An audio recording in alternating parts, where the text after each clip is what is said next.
Hello guys, welcome back to Singh's investment. Smart investing start from here. So देखिए, आज फिर आया हूँ मैं एक नए स्टॉक के साथ, और वही स्टॉक मैं आपको यहाँ पे बताऊंगा कि आपके पोर्टफोलियो के लिए अच्छा है या नहीं है।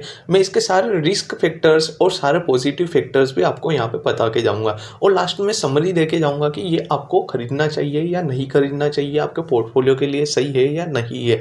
मैं पूरे के पूरे 365 दिन तक ऐसे वीडियो लेकर आता हूँ, और अगर आपको ऐसे वीडियो अगर पसंद आए तो प्लीज़ लाइक एंड सब्सक्राइब जरूर कीजिएगा, क्योंकि ये आपके पोर्टफोलियो को मजबूत बनाएगा या फिर आपके पोर्टफोलियो को वीक होने से बचाएगा। तो दोस्तों, आज के स्टॉक का नाम है BEL यानी Bharat electronics limited. Ministry of defence के अंतर्गत आने वाला यह प्रमुख PSU है। यह कंपनी भारत में रक्षा क्षेत्र की इलेक्ट्रॉनिक ज़रूरतों को पूरा करती है, चाहे रडार सिस्टम हो या कम्युनिकेशन डिवाइसेस हो या फिर वेयरफेयर सॉल्यूशन। इंडियन आर्मी, नेवी और एयरफोर्स तीनों का BEL पर बेहद भरोसा है। भारत में डिफेंस मॉडर्नाइजेशन में BEL का रोल फाउंडेशन जैसा है। अब देखते हैं इसके बिजनेस स्ट्रेंथ की। तो देखिए, BEL की सबसे बड़ी ताकत है इसकी मोनोपोली टाइप पोजीशन। भारत में डिफेंस इलेक्ट्रॉनिक्स के क्षेत्र में BEL जैसा स्केल और ट्रस्ट किसी अन्य कंपनी के पास नहीं है। गवर्नमेंट से मिलने वाले लॉन्ग टर्म कॉन्ट्रैक्ट इसे रेवेन्यू स्टेबलाइज करते हैं, और डिफेंस सेक्टर में एंट्री करना ही बहुत मुश्किल है। इससे BEL का मार्केट डोमिनेंस और भी बढ़ जाता है।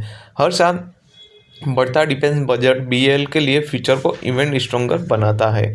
अब देखते हैं प्रोडक्ट पोर्टफोलियो की। तो देखिए, BEL के प्रोडक्ट किसी भी मॉडर्न मिलिट्री फोर्स की बैकबोन कहलाते हैं। Company radars, sonars, electronic optics, missiles systems से लेकर कम्युनिकेशन नेटवर्क्स तक सब बनाती है। इतना डाइवर्स पोर्टफोलियो होने के BEL multiple defence needs fulfil कर पाती है। होमलैंड सिक्योरिटी और सिविल इलेक्ट्रॉनिक्स में भी इसका प्रेजेंस बढ़ रहा है, जिससे रेवेन्यू सोर्स डाइवर्सिफाई होते जा रहा है। अब फाइनेंशियल स्टेबिलिटी देखते हैं। तो देखिए, BEL की फाइनेंशियल फाउंडेशन बेहद ही स्ट्रॉन्ग है। कंपनी डेब्ट फ्री है, यानी रिस्क बहुत ही कम है। इसके मार्जिन्स स्ट्रॉन्ग है और कैश रिजर्व्स काफ़ी स्ट्रॉन्ग सॉलिड दिखते हैं। सबसे बड़ी बात, BEL के पास लंबी लॉन्ग टर्म से के ऑर्डर ऑलरेडी सिक्योर्ड है, जिससे फ्यूचर अर्निंग्स विजिबल रहती है। अब रिसेंट ग्रोथ की बात करें यहाँ पे, हाल के वर्षों में BEL ने सिर्फ डिफेंस नहीं बल्कि नॉन डिफेंस सेगमेंट में भी तेज़ी से ग्रोथ दिखाई है। एक्सपोर्ट भी स्टेडीली बढ़ रहे हैं, जिससे ग्लोबल फुटप्रिंट स्ट्रॉन्ग हो रहा है। गवर्नमेंट की make in India defence policy BEL जैसी कंपनी को मैसिव बूस्ट दे रही है।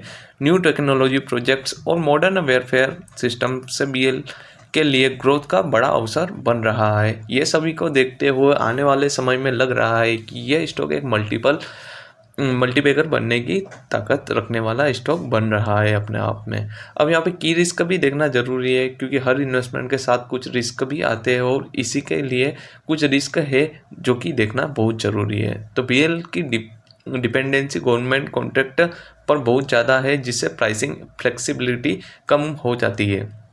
डिफेंस टेंडरिंग प्रोसेस स्लो होते हैं, जिससे रेवेन्यू टाइमिंग अनसर्टेन हो सकती है। एक्सपोर्ट ग्रोथ जियोपॉलिटिकल टेंशन पर भी डिपेंड करती है, लेकिन ओवरऑल ये रिस्क मैनेजेबल है, क्योंकि BEL की मार्केट पोजीशन बहुत स्ट्रॉन्ग है, जो कि अपने आप में एक बहुत ही बड़ा ब्रांड है। वो आप सभी को भी पता है। यहाँ पे आप फ्यूचर ग्रोथ देखें तो देखिए, आने वाले वर्षों में इंडिया का डिफेंस स्पेंडिंग बहुत तेज़ी से बढ़ेगा, जिसका सबसे बड़ा फ़ायदा BEL को मिलेगा। साइबर वेयरफेयर, डिजिटल सिक्योरिटी और सर्विलेंस में बढ़ते निवेश BEL को नेक्स्ट लेवल अपॉर्चुनिटी देते हैं। एक्सपोर्ट मार्केट भी BEL के लिए बड़ा ग्रोथ इंजन बन सकता है। Make in India policy BEL के लिए डायरेक्ट बूस्टर है, जो कि इंडियन गवर्नमेंट खुद सपोर्ट करती है बड़े ही लार्ज लेवल पर। अब देखिए कि why BEL attract long term investor. तो देखिए, BEL एक ऐसी रेयर कंपनी है जिससे स्टेबिलिटी भी है और ग्रोथ भी है। PSU होने के कारण डिविडेंड भी स्ट्रॉन्ग मिलता है, यानी इनकम प्लस एप्रिसिएशन दोनों मिलता है। इंडिया में डिफेंस सेक्टर में आने वाले 10 से 15 सालों में BEL के लिए गोल्डन फेज हो सकते हैं। यह एक solid low risk long term compounding stock माना जा सकता है। तो अगर आप लॉन्ग टर्म इन्वेस्टर है तो एक इस बात का ध्यान रखिए। अब मैं फाइनल समरी बताऊं मेरी, तो देखिए, बीएल एक ऐसी कंपनी है जो इंडिया की डिफेंस नीड्स को फुलफिल करती है, फाइनेंशियली स्ट्रांग है, डेब्ट फ्री है और फ्यूचर टेक्नोलॉजी पर काम कर रही है। डिफेंस स्पेंडिंग में तेजी से बीएल के लिए लॉन्ग टर्म ग्रोथ अनलॉक कर सकती है, इसलिए यह स्टॉक उन निवेशकों के लिए परफेक्ट है जो long term stable low risk compounding चाहते हैं।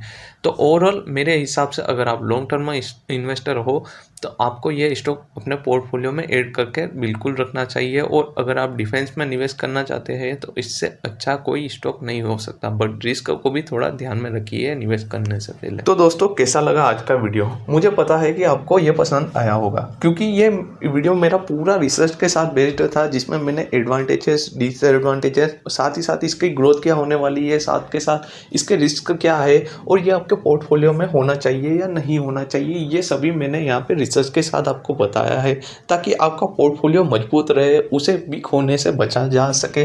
तो आपको अगर ये वीडियो पसंद आया हो तो प्लीज़ लाइक एंड सब्सक्राइब जरूर कीजिएगा, ताकि आप ऐसे स्टॉक से बच सके या फिर ऐसे स्टॉक से आप पोर्टफोलियो मजबूत कर सकें। थैंक यू, मिलते हैं कल फिर एक नए वीडियो के साथ, नए